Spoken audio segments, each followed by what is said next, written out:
Upper Big Branch Mine Disaster by Jessica Lutman. Upper Big Branch Mine is an underground bituminous coal mine located near Mount Cole, West Virginia in Raleigh County. It is owned, at that time it was owned and operated by Performance Coal Company, which is a subsidiary of Massey Energy, whose CEO was Don Blankenship at the time. This mine uses longwall mining, where a wide strip of coal is ground or sliced off in layers, with an apparatus moving back and forth, similar to how a printer would work. The active longwall was 1,000 feet wide, but they can be significantly larger. On April 5th, 2010, the day crew arrived as usual for their 7 a.m. day shift. It was the day after Easter weekend. Multiple crew members noted that the airflow had reversed in the mine, and that was unusual. Areas of high water, which can impede the airflow through the mine, were also noted, and a crew was fixing the pumps during that morning shift. On the active longwall, crews had multiple issues with the shearer, which is the equipment that is pictured here in a stock photo, and it was down for repairs by 10 a.m. Status reports were issued every 30 minutes to the mine office and forwarded to corporate officials about the status of the mining. The 2:30 safety report said the conveyor belt needed to be cleaned and rock dusted. At 2:40, it was reported that the shearer was up and functional on the longwall. At 3 p.m., everything changed. While the shearer was in operation on the longwall, methane seeped from behind the miners to the active shearer. The shearer can create heat streaks in sandstone of the coal bed, which when in contact with methane creates a fire. There was a flash and an ignition of the methane seeping from behind. Miners in the area remote shut down and began to evacuate while notifying other team members for continued shutdown procedures and evacuation.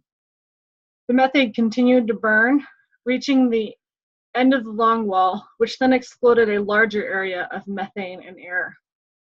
This disturbed the large amount of coal dust into the air, which then ignited into a massive explosion, starting a rapid chain reaction, igniting further unmitigated coal dust throughout the mine, only 90 seconds after the shearer had been shut down. In all, the explosion reached a total of 42 miles in that mine. 29 miners died, 2 were seriously injured. This was the most deadly coal mine disaster in the last 40 years in the United States. Events that occurred after the initial and subsequent explosions are difficult to timeline, as the incident command center was not set up until around 6:30 p.m., more than 3 hours after the incident.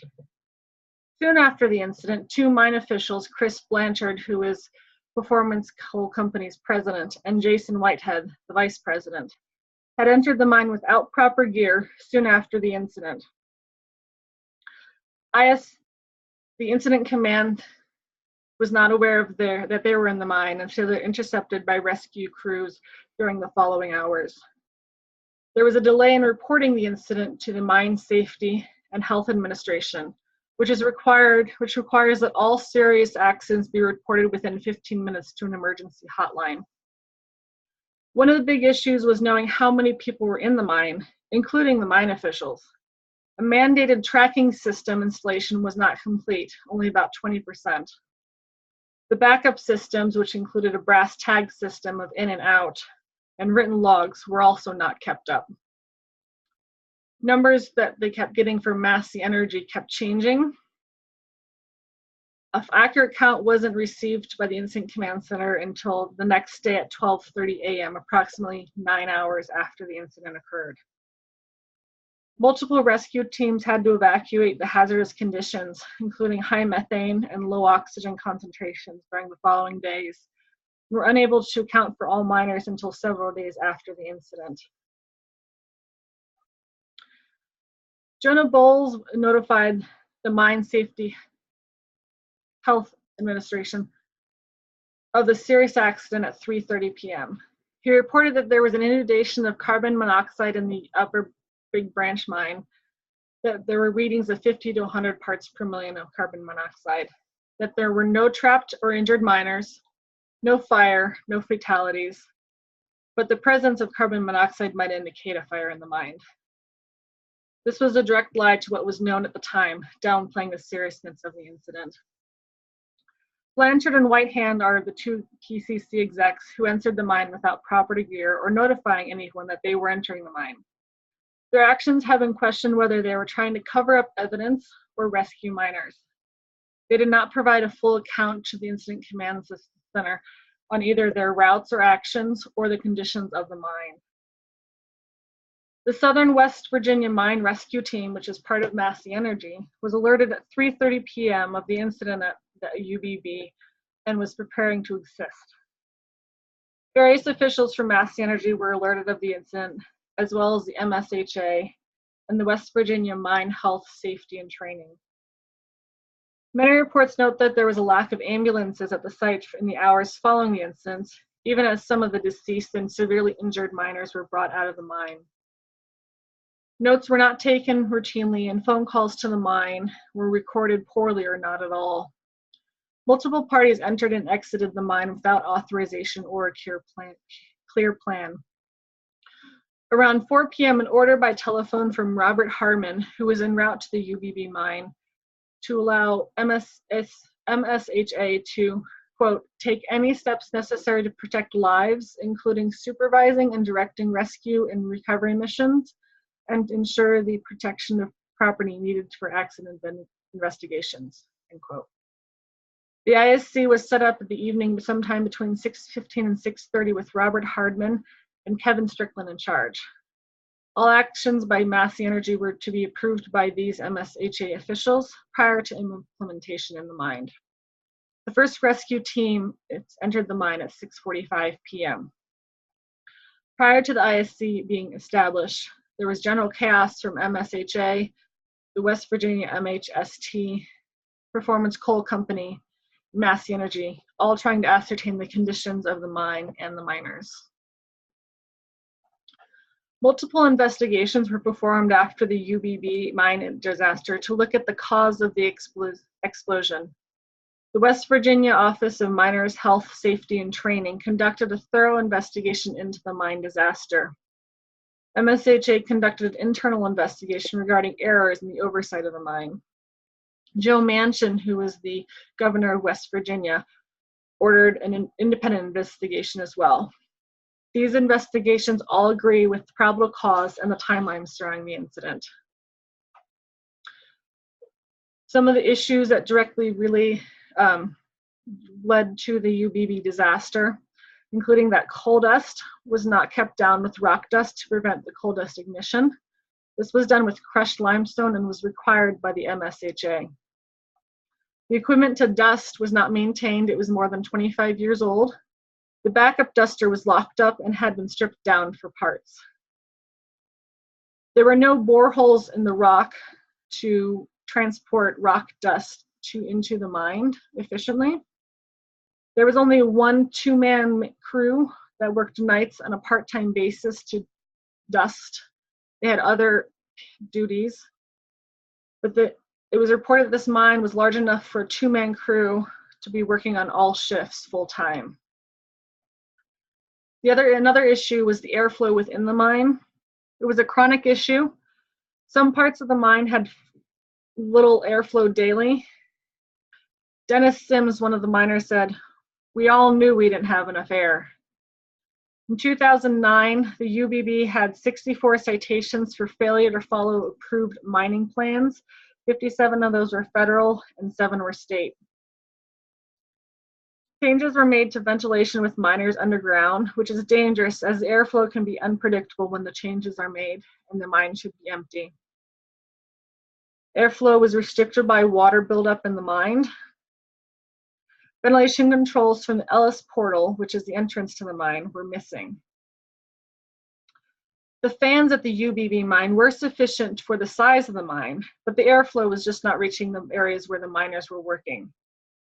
Without the adequate airflow, the risk of methane ignition increased substantially.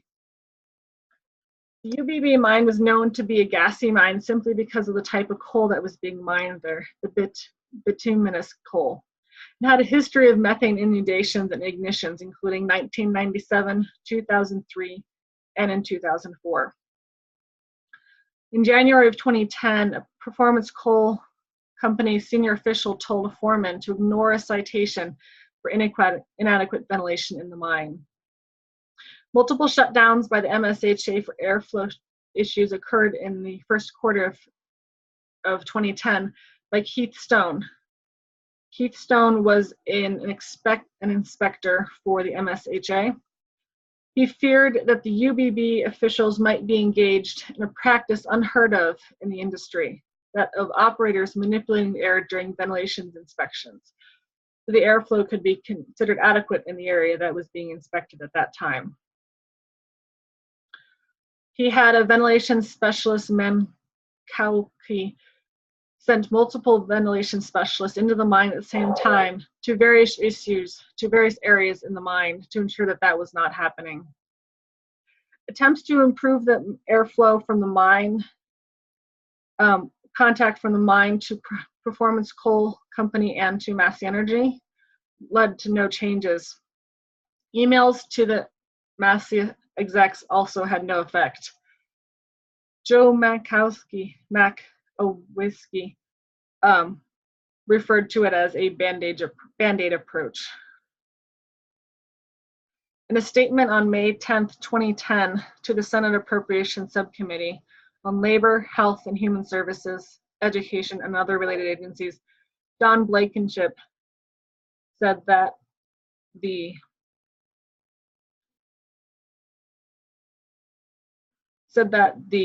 changes from the MSHA were not appropriate, that the UBB was forced to change ventilation to ways that were in disagreement. The third issue related to the disaster was the longwall shearer spray system. This is a spray system that keeps water on the shearer, which is doing the mining, to prevent sparks and also to keep methane away from the shearer. 7 of the 30 sprayers were missing on the tail drum side, and 9 of the 23 sprayers were plugged on the head drum side. Other sprayers had been widened, changing the water pressure of the entire system. When investigators tested the system afterward, there was no pressure reading, meaning there was almost no pressure to the system. Water to the system was supplied by a nearby river, which has sediment which tends to clog systems. The filters at the UBB mine were not maintained.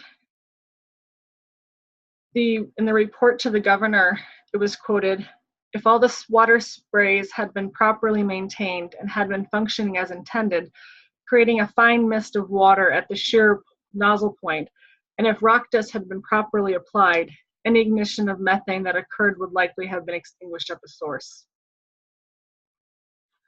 There were other issues found at the UBB mine. One included 2 sets of safety records kept, 1 official book with only minor entries that inspectors saw, a second hidden book with the entirety of reported incidents and accidents within the mine. They also failed to report occupational injuries to the MSHA as they were required by law, and illegally giving advance notice of inspections in order to correct and hide violations, such as the airflow. Another thing they found was respiratory dust standards were not up to par. Coal workers' pneumocanosis, also known as black lung disease, is a chronic fibrotic irreversible lung disease caused from breathing in coal dust, which deposits into the lungs. This can be prevented with adequate dust control measures such as ventilation, water sprays, and dust control.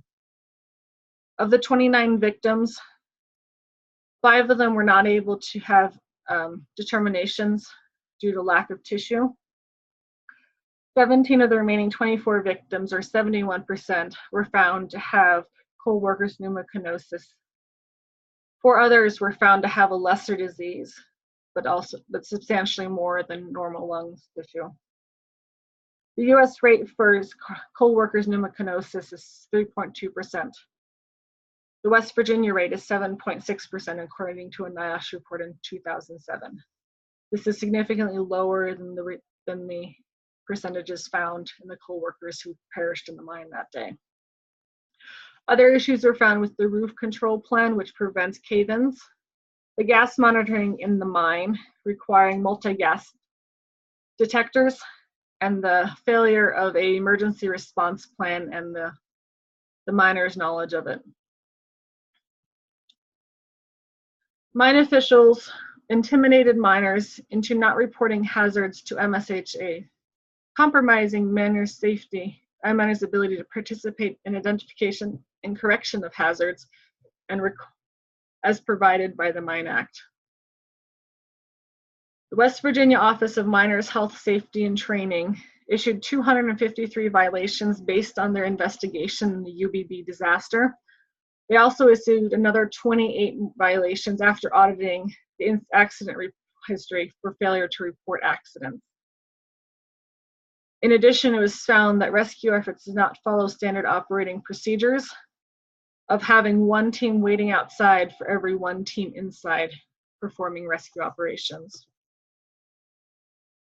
The West Virginia Governor Joe Manchin had an executive order regarding the state requirement for coal dust control 9 days after the incident. Lawmakers also provided $400,000 for 8 new positions, 7 vehicles, and equipment to evaluate rock dusting to the West Virginia MHST. Independent reviews and investigations of the MSHA were also made in this disaster. The MSHA held a mine rescue summit on May 7th and 8th in 2012 with almost 150 people. Their assistant secretary had a panel of experts to address critical mine rescue emergency topics, some of which include command center operations, personnel and family contacts, body recovery and the use of special medical response team, preparation for mine emergencies and prevention of mine emergencies, promoting the use of improved technology for mine rescue, skills and training facilities, briefings and debriefings.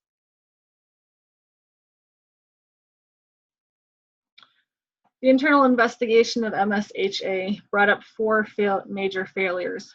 The first is that disregarding of the documented risk of methane outbursts in the UBB. They did not cite the UBB for flagrant violation, which have resulted in a bigger fine to PCC. High-ranking MSHA officials knew that their own agency had widespread lapses in enforcement, per the MSHA chief, Joe Main, on March 25th, 2010. The organization had a lack of transparency and special precautions after the methane outburst in 2003 and 2004 were not enforced. Failure number 2 is the overlooking of deadly potential of the precarious ventilation system. They did not investigate the multiple changes to the ventilation plans that had been submitted to the MSHA, far above the usual ventilation plan changes of other mines. In 7 months, there were 40 revisions. Multiple citations after MSHA inspectors witnessed in person the poor ventilation of the UBB mine, but no further action was taken. Number 3 is the neglecting to use its regulatory authority to force technology improvements to advance miner safety. They did not require the improvements in technology in the mine, such as the 25-year-old duster that was still in use at the UBB mine. And number 4, the allowing of the U.S. mine safety system to atrophy. MSHA did not have enough staff to complete inspections, and their specialists had low experience in actually completing the inspections. The West Virginia Mine Health, Safety, and Training also had some issues. There were too many mines and too few inspectors. The inspectors had spent 70 days in 2009 and 15 days in the first quarter of 2010 at the UBB mine, resulting in 330 violations and $154,600 in penalties assessed. But they also failed to identify significant ongoing lapses in safety. The UBB state inspector was unaware of the ventilation plans for the mine or that multiple changes had been made. And even though multiple violations for UBB for rock dusting, The inspector based his violations only on visual factors. Donald Blankenship, the CEO of Massey Energy, was sentenced to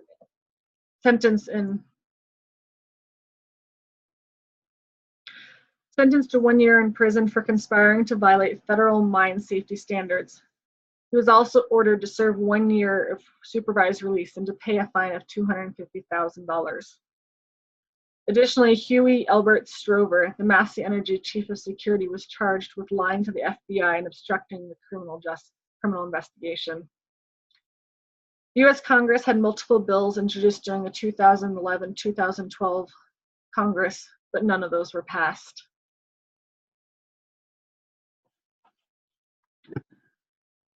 This is a picture of the Upper Big Branch Memorial in Whitesville, West Virginia. The mining community is said to be made up of brothers, families of miners, who spend every working hour with each other. Multiple and ongoing vigils were held for the miners while those awaited news. After the announcement that no survivors had been found, the crowd erupted in chaos for 20 to 25 minutes. Local clergy, mental health professionals, and elected officials and others remained with the families to support them. In the years following, permanent public memorials created both for the miners and their first responders. Leo Long, a retired miner and the grandfather of Ronald Lee Maynor, one of the deceased miners, spoke in May 2010 at a congressional hearing in Beckley, West Virginia. He said, "It just tore us apart, broke our hearts. I cry every day and every night. I can't help it. I beg you, do something."